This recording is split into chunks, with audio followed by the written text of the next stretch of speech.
ആപ്കി അദാലത്തിൽ film star Manoj ബാജ്പേയിയുടെ മേലുള്ള അടുത്ത കുറ്റാരോപണം ഇദ്ദേഹത്തിന് വ്യത്യസ്തമായ ഹോബീസ് ഒക്കെ ഉണ്ട്.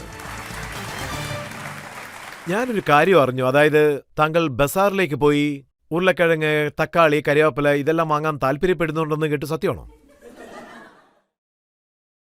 ആക്ച്വലി എനിക്കത് ഇഷ്ടമാണ്. അതോടൊപ്പം എൻ്റെ ഭാര്യ ഞാൻ ഷൂട്ടിങ്ങിൽ നിന്ന് വരുമ്പോഴത്തേക്കും എന്നെ വിളിച്ച് തക്കാളി വാങ്ങാൻ പറയും, പിന്നെ വഴുതനങ്ങ വാങ്ങിയിട്ട് വരാൻ പറയും, അങ്ങനെ കുറേ പറയും. അതോടൊപ്പം ഞാൻ ഒരു കടയിലും വാങ്ങാൻ പാടില്ല. 4 ബംഗ്ലാവുള്ള സ്ഥലത്ത് ഒരേ ഒരു കട മാത്രം ഉണ്ടാവും, അവിടെ വേണം വാങ്ങുന്നത് സ്ട്രിക്റ്റായി പറയും. അപ്പോഴൊക്കെ പച്ചക്കറി കടക്കാർ എന്താ ചെയ്യാന്നറിയോ? എൻ്റെ കാറിൻ്റെ അടുത്തേക്ക് വരും. വേണ്ട വേണ്ട വേണ്ട, നിങ്ങൾ അവിടെ തന്നെ ഇരുന്നാൽ മതി എന്ന് പറയും. എന്താ വേണ്ടത് മാത്രം ചോദിക്കൂ. 1 കിലോ ഉരുളക്കിഴങ്ങ്, 2 കിലോ തക്കാളി, 1/2 കിലോ വെണ്ടയ്ക്ക, പിന്നെ വഴുതനങ്ങ മതി എന്ന് പറയും. അപ്പം ഞാൻ പറയും പുറത്തേക്ക് വരാമെന്ന്. അപ്പോൾ അവർ പറയും സാർ പുറത്ത് വരണ്ട, പിന്നെ തിരക്ക് കൂടിയേക്കുമെന്ന്. എന്നെ വണ്ടിയിൽ പുറത്തേക്ക് വരാനേ അനുവദിക്കില്ല.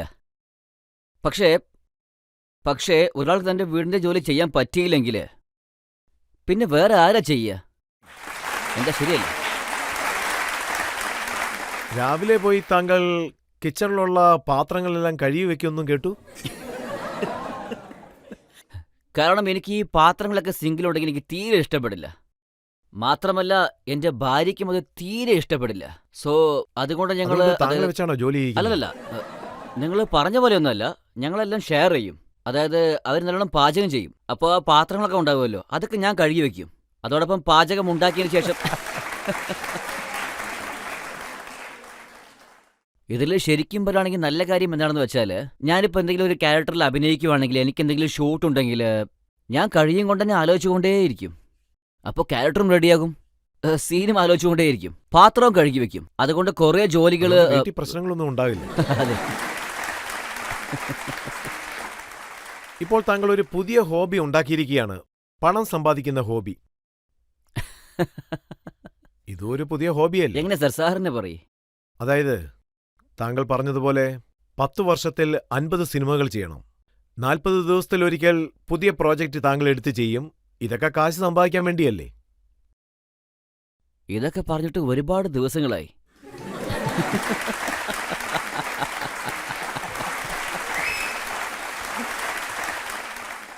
ഇതിൽ നല്ല കാര്യം എന്താണെന്ന് വെച്ചാൽ, 40 ദിവസത്തേക്കാളും കൂടുതൽ എൻ്റെ സിനിമയ്ക്ക് വേണ്ടി ഞാൻ ഷൂട്ടിംഗ് ചെയ്യാറേയില്ല. ബന്ദാമേരി 35 ദിവസത്തിലാണ് കഴിഞ്ഞത്. അതോടൊപ്പം ഗുൽമോഹർ കഴിഞ്ഞത് 34 ദിവസം കൊണ്ടാണ്. അങ്ങനെയുള്ളപ്പോൾ മറ്റുള്ളവർ വലിയ വലിയ സിനിമകളൊക്കെ എടുക്കുമ്പോൾ അതിന് 75 ദിവസം, 80 ദിവസമൊക്കെ വേണ്ടി വരും. മേ ബി 100 ദിവസം വേണ്ടി വന്നേക്കാം. എൻ്റെ സിനിമയിൽ നല്ല കഥയുണ്ടാകും, അതിനനുസരിച്ച് കഥാപാത്രവും ഉണ്ടാകും. ജനങ്ങൾക്ക് ശരിക്കും പറയുകയാണെങ്കിൽ നല്ല സിനിമയാണ് ഇപ്പോൾ വേണ്ടത്. കുറച്ചാൾക്കാർ 100 ദിവസം കൊണ്ട് കാശുണ്ടാക്കും. ആ കാശിനുണ്ടാക്കുന്നത് 40 ദിവസം കൊണ്ട് മാത്രമാണ്. ജീവിതം എപ്പോഴും പോലെ പോകുന്നു. താങ്കളുടെ ഫിലിമിലുള്ള ഒരു ഡയലോഗാണിത്. കാശ് കുറവാണെങ്കിൽ വയറൊരിക്കലും നിറയില്ല, കാശ് കൂടുതലുണ്ടെങ്കിൽ മനസ്സൊരിക്കലും നിറയില്ല. അതെ, കാശ് കൂടുതലായി കഴിഞ്ഞാൽ കാശിന്റെ പരിധി എത്രയാണെന്ന് ആർക്കും അറിയില്ല. അതിന് യാതൊരു ഡെഫിനേഷനും ഇല്ല. പക്ഷെ കുറഞ്ഞു പോകുന്നതിന് ഡെഫിനേഷനൊക്കെ ഉണ്ട്. കുറവായുള്ളപ്പോൾ കഷ്ടങ്ങളും കൂടുതലായിരിക്കും. ഇവിടെയുള്ള എല്ലാവരും മിഡിൽ ക്ലാസ് എന്നാണ് എനിക്ക് തോന്നുന്നത്. ഇവിടെയുള്ള എല്ലാവർക്കും അറിയാം കാശ് കമ്മിയാവുമ്പോൾ കഷ്ടങ്ങളും കൂടുമെന്ന്. അതുകൊണ്ട് ജീവിതം മുന്നോട്ട് കൊണ്ടുപോകുമ്പോൾ അതിനനുസരിച്ചുള്ള കാശ് വേണം. നിങ്ങൾ വിചാരിക്കുന്ന ഹോട്ടലിൽ വേണം നിങ്ങൾ പോയി കഴിക്കാൻ. അതോടൊപ്പം നിങ്ങൾ പോകാൻ ആഗ്രഹിക്കുന്ന ടാക്സിയിൽ വേണം നിങ്ങൾ പോകാൻ. അതുമാത്രമല്ല, നിങ്ങൾക്ക് അത്രയും അധികം കാശ് വേണം നിങ്ങൾ വിചാരിക്കുന്ന സ്ഥലത്തേക്ക് നിങ്ങൾ പോകുകയും ചെയ്യണം. പക്ഷേ ഒരു കാലത്ത് താങ്കൾ ഫ്രണ്ട്സിന് വേണ്ടി ഫ്രീ ആയിട്ട് ജോലി ചെയ്ത് കൊടുത്തിരിക്കുന്നെന്ന് അറിഞ്ഞു. അതെ സാർ, ഞാൻ കുറേ സിനിമകൾ ഫ്രീ ആയി ചെയ്ത് കൊടുത്തിട്ടുമുണ്ട്. കുറേ സിനിമകൾ. പക്ഷേ അതിന്റെ പേരൊന്നും ഒരിക്കലും പറയാൻ സുബൈദ, ഫിസ, ഞാൻ വേണേ പേര് പറയട്ടെ. ആ സമയത്ത് ഞങ്ങളുടെ കയ്യിൽ ബജറ്റ് ഉണ്ടാവില്ല. ഞാൻ അഹമ്മദ് ഖാന് വേണ്ടി മാത്രമാണ് ബാഹിട്ടു ചെയ്തത്. അഹമ്മദ് ഖാൻ എന്നെ വിളിച്ച് ഈ സിനിമ ചെയ്തുതരണമെന്ന് പറഞ്ഞു. നിന്റെ സഹായം എന്തായാലും വേണമെന്ന് പറഞ്ഞു. അതുകൊണ്ട് ഞാൻ സിനിമ ചെയ്യുകയും ചെയ്തു. ബാഹിട്ടു എന്നെ സംബന്ധിച്ച് 280 കോടിയാണ് കളക്ട് ചെയ്തത്. അതായത് 250 കോടിയാണെന്ന് തോന്നുന്നു. അത് മുഖേന ടൈഗർ ഷെറഫിന് നല്ലൊരു ഓപ്പണിംഗ് കിട്ടി. കാരണം ആ പടത്തിന്റെ ഹീറോ അദ്ദേഹമാണ്. ഞാൻ അതിൽ നെഗറ്റീവ് റോളാണ് ചെയ്തിരുന്നത്. അതെനിക്ക് നല്ല ഉപകാരമായിരുന്നു. പിന്നീട് എനിക്ക് എൻ്റെ പടം ചെയ്യാൻ വേണ്ടി കുറേ പേര് കാശ് ഇൻവെസ്റ്റ് ചെയ്തു. സോ ഞാൻ വലിയ സിനിമകൾ ചെയ്യാൻ കാരണം അതായത് എനിക്ക് അവിടുന്ന് സ്ട്രെങ്ത് കിട്ടും. അതോടൊപ്പം നിങ്ങളുടെ മാർക്കറ്റ് വാല്യൂ കൂടും, നിങ്ങൾക്ക് ഒരുപാട് സിനിമയും കിട്ടും. ഞാൻ അതുകൊണ്ട് മാത്രമാണ് ചെയ്യുന്നത്. അത് മാത്രമല്ല 40 ദിവസത്തിന് കൂടുതൽ ആവുകയും ചെയ്യില്ല. ഞാൻ ചോദ്യങ്ങൾ ചോദിക്കുന്നു, കുറ്റങ്ങൾ ആരോപിക്കുന്നു. പക്ഷേ ഇനിയും താങ്കൾ ധാരാളം പണം സമ്പാദിക്കണമെന്ന് ഞാൻ ആഗ്രഹിക്കുകയാണ്. കാരണം താങ്കൾക്കുള്ളിൽ ഇത്രയും കഴിവുകളുണ്ട്. 30 വർഷത്തിനുള്ളിൽ 100 സിനിമയിൽ കൂടുതൽ താങ്കൾ വർക്ക് ചെയ്തിരിക്കുന്നു. അതിനുള്ള സാമ്പത്തികം താങ്കൾക്ക് കിട്ടിയല്ലേ പറ്റൂ. തീർച്ചയായും. Thank you. എല്ലാവരും കൈയടിക്കൂ. പിന്നെ താങ്കൾക്ക് മറ്റൊരു ഹോബി ഉള്ളതായിട്ടും ഞാൻ കേട്ടിരുന്നു. ഡാൻസ് ചെയ്യാൻ താങ്കൾക്ക് വളരെയധികം താല്പര്യമുണ്ടെന്ന്. പക്ഷേ ഋത്തിക് റോഷന്റെ ഡാൻസ് കണ്ടിട്ട് ആ ആഗ്രഹം കളഞ്ഞെന്നും കേട്ടു. സത്യമാണ്. എനിക്ക് ഡാൻസ് എന്ന് വെച്ചാൽ വളരെ ഇഷ്ടമാണ്. മിഥുൻ ചക്രവർത്തി സാർ ഉള്ളവരെ ഞങ്ങളൊക്കെ ഋഷി കപൂർ സാറിനെയൊക്കെ കാണുമ്പോൾ കുറച്ചൊക്കെ കഷ്ടപ്പെട്ട ഇതൊക്കെ ചെയ്തേക്കാൻ തോന്നിയേക്കും. ഞങ്ങളൊക്കെ അപ്പോൾ ഏകദേശം കുറച്ചൊക്കെ കളിക്കൂ. പക്ഷെ പെട്ടെന്ന് ഒരു ദിവസം ഒരു ഹീറോ വന്നു. ആ സമയത്ത് അദ്ദേഹം കളിച്ച ഒരു ഡാൻസ് കാരണം ഞങ്ങൾക്ക് ഡാൻസ് കളിക്കുന്ന സ്വപ്നം മുഴുവനും തകർന്ന് തരിപ്പണമായി. ആക്ച്വലി ഇതൊക്കെയാണ് സംഭവിച്ചത്. ഞാൻ ആ ഡാൻസ് കണ്ടതിന് ശേഷം ഞാനപ്പോൾ രമാധീർ സിംഗ് സാറ് അദ്ദേഹത്തിൻ്റെ മകളോട് എന്തു പറഞ്ഞോ അതേ കാര്യം തന്നെ ഞാൻ എന്നോട് പറഞ്ഞു. तुमसे ना हो पाएगा.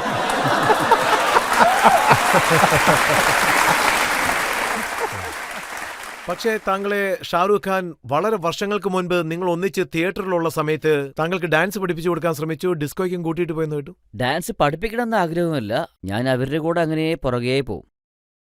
സോ ഇവരൊക്കെ ശരിക്കും പറയുകയാണെങ്കിൽ സൗത്ത് ഡൽഹിയിലെ ആളുകളാണ്. അപ്പോൾ ഇവരൊക്കെ ബ്രാൻഡഡ് സിഗരറ്റാണ് കുടിക്കുക. ഞാനാണെങ്കിലോ ബീഡി കുടിച്ചുകൊണ്ടിരിക്കും. അത് പിന്നെ ഞങ്ങളൊക്കെ ഫ്രണ്ട്സായിരുന്നു. അവർ മൗറിയിലേക്ക് പോവുകയും ചെയ്യും. അവിടെ ഗുങ്കുരു ഉണ്ടാവും. ഗുങ്കുരു എന്ന് പറയുന്ന ഡിസ്കോത്തിക്ക്. അവർ എന്നെയും വിളിച്ചുകൊണ്ട് പോയി. പക്ഷേ എൻ്റെ അടുത്ത് ചെരുപ്പ് മാത്രമേ ഉണ്ടായിരുന്നുള്ളൂ. ആ ഡിസ്കോത്തി ടീം എന്നോട് പറഞ്ഞത് ഇവിടെ ചെരുപ്പിടുവാണെങ്കിൽ ഞങ്ങൾ നിങ്ങളെ അലോഡ് ചെയ്യില്ല എന്നാണ്. അപ്പോൾ ഷാറൂഖും അവൻ്റെ ഫ്രണ്ട്സും ലോബിയിലാണ് കറങ്ങിക്കൊണ്ടിരുന്നത്. എല്ലാവരുടെ അടുത്തേക്കും പോയി ഷൂ കടം ചോദിച്ചു. എല്ലാം എനിക്ക് വേണ്ടിയായിരുന്നു. ആക്ച്വലി ഒരാളെ കിട്ടി. അദ്ദേഹം ഷൂ തെരഞ്ഞുകൊണ്ടിരിക്കുമായിരുന്നു. എൻ്റെ ചെരുപ്പെടുത്ത് അദ്ദേഹം പുറത്ത് നിൽക്കുമായിരുന്നു. അദ്ദേഹം എന്താ ജോലി എടുക്കുമായിരുന്നു. അദ്ദേഹത്തിൻ്റെ ചെരുപ്പിട്ടുകൊണ്ട് ഞാൻ പോയി. ആ സമയത്ത് ഞാൻ ആദ്യമായിട്ടാണ് ഡിസ്കോ ലൈറ്റ്സ് ഒക്കെ കാണുന്നത്. കുറേ പേരുണ്ടായിരുന്നു. ആടുന്നു, പാടുന്നു, ലൈറ്റ്സ് എല്ലാം കത്തുന്നു. ആദ്യമായി ഒരു ഗ്രാമത്തിലെ ആളിന് ഡിസ്കോ ലൈറ്റ് കാണാൻ വേണ്ടി അവസരം നൽകിയത് ഷാരൂഖും അദ്ദേഹത്തിൻ്റെ കൂട്ടുകാരുമായിരുന്നു. പിന്നെ സത്യയിൽ താങ്കളുടെ ഒരു ഡയലോഗ് ഉണ്ടല്ലോ, മുംബൈയിലെ യഥാർത്ഥ കിങ് ആരാണെന്ന്. പക്ഷേ അതിനുള്ള ഉത്തരം താങ്കൾ നൽകിയില്ല. പക്ഷെ ജനങ്ങൾ ഷാരൂഖ് ഖാനെ കാണുമ്പോൾ കിങ് ഖാൻ എന്നാണ് വിളിക്കുന്നത്. അതെ. അതിനുശേഷം ജനങ്ങൾ എന്താ പറഞ്ഞത്? എൻ്റെ ഇന്റർവ്യൂ വീഡിയോയിൽ പറഞ്ഞില്ലേ, ഞാനാണ് OTTയുടെ.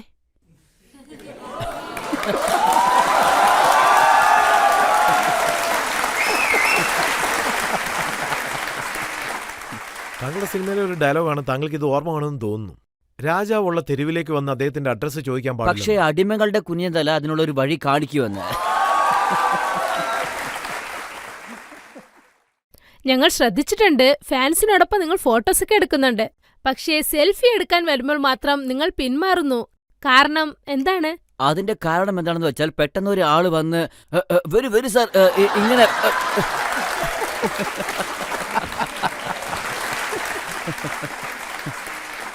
പെട്ടെന്ന് അങ്ങനെ വരുമ്പോൾ ഞാൻ പേടിച്ചു കളയും. അതിലും പ്രധാനപ്പെട്ട കാര്യം എന്താണെന്ന് വെച്ചാൽ പെണ്ണുങ്ങളുടെ കൂടെ സെൽഫി എടുക്കുമ്പോൾ ഞാൻ പുറകോട്ട് തിരിഞ്ഞ് എൻ്റെ പുറകിൽ ആരെങ്കിലും ഉണ്ടാണെന്ന് തീർച്ചയായും പറയും. അല്ലെങ്കിൽ നമ്മളെക്കുറിച്ച് ഇവർ എന്തെങ്കിലുമൊക്കെ വിളിച്ച് പറയും.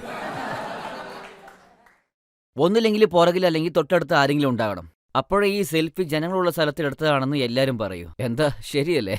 അതായത് ഒറ്റയ്ക്ക് എടുത്തിട്ടില്ല എന്ന്. വേറൊരു കാര്യം കൂടിയുണ്ട്. ഈ ഫോട്ടോ എടുക്കുമ്പോൾ എല്ലാവരും നമ്മുടെ അടുത്തേക്ക് വരും. ഞാൻ അത്രയ്ക്ക് ഫിസിക്കലൊന്നുമല്ല. ഞാൻ വളരെ അൺകംഫർട്ടബിളായി ഫീൽ ചെയ്യും. സോ ഞാൻ അവരുടെ ഫോൺ വാങ്ങി ആരെങ്കിലും വിളിച്ച് ഒരു ഫോട്ടോ എടുക്കാൻ വേണ്ടി പറയും. ഞാൻ സാധാരണ ഫോട്ടോയൊക്കെ എടുക്കും, പക്ഷേ സെൽഫി മാത്രം എടുക്കൂല. കാരണം എൻ്റെ അടുത്തേക്ക് അത്രയും അടുപ്പത്തിൽ വരുമ്പോൾ ഞാൻ വളരെ അൺകംഫർട്ടബിൾ ആകും. ഇതുകൊണ്ടാണോ താങ്കളുടെ പേരിൽ ഒരു ഹീറോയിന്റെ ഒപ്പവും റൂമർ വരാതിരുന്നേ? വന്നല്ലോ. എൻ്റെ ഭാര്യയും ഹീറോയിനല്ലേ.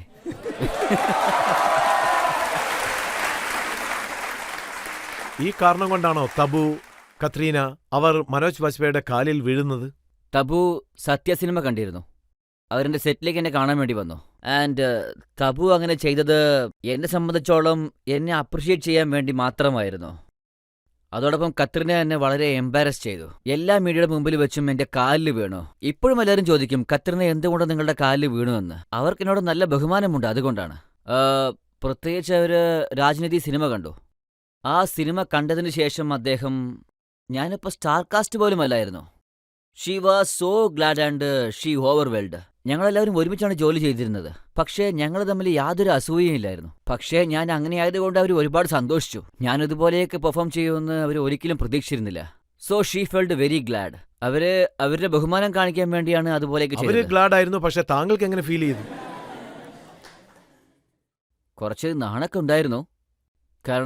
കാരണം അത്രയ്ക്കും ഭംഗിയായ ഒരു ഹീറോയിനാണ്. അവരെന്റെ കാല് തൊട്ട് വണങ്ങി.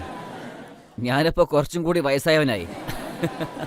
താങ്കൾ ഇപ്പോഴും കണ്ട് പേടിക്കുന്ന രീതിയിലുള്ള എന്തെങ്കിലും കാര്യങ്ങളുണ്ടോ? പേടിയോ? ഇല്ലല്ല, ഒറ്റൊരു പേടിയേ ഉണ്ടായിരുന്നുള്ളൂ.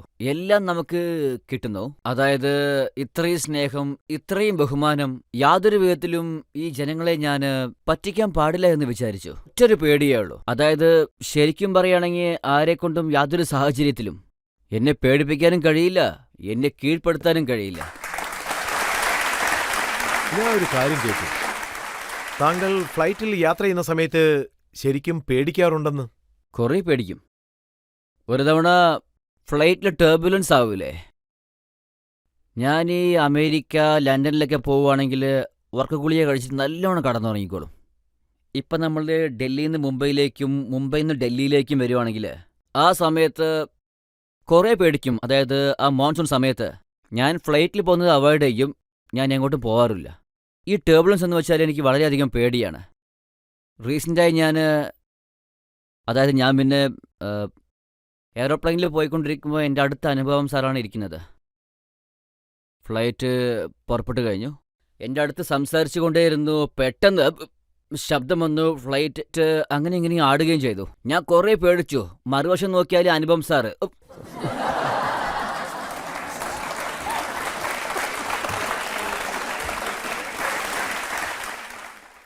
വരുന്ന വഴി മുഴുവനും ശരിക്കും പറയുകയാണെങ്കിൽ ഞാൻ എൻ്റെ പേടി മറന്നു പോയി. കാരണം എന്നെക്കാളും അദ്ദേഹം കൂടുതലായിട്ടാണ് പേടിക്കുന്നത്. ഞാനിപ്പോൾ അദ്ദേഹത്തിൻ്റെ കൈ പിടിച്ചോണ്ട്, സർ ശരിയായിരിക്കും, ഒന്നും സംഭവിക്കില്ല സർ, അടുത്ത് വന്നു, കുറച്ചും കൂടിയുള്ളൂ, അടുത്ത് വന്നു, എത്രയായി സർ, കുറച്ചും കൂടിയുള്ളൂ. ഞാൻ അവിടെ അദ്ദേഹത്തിന് ടർബുലൻസ് എന്ന് വെച്ചാൽ എന്താണെന്ന് പറഞ്ഞു കൊടുക്കുമായിരുന്നു.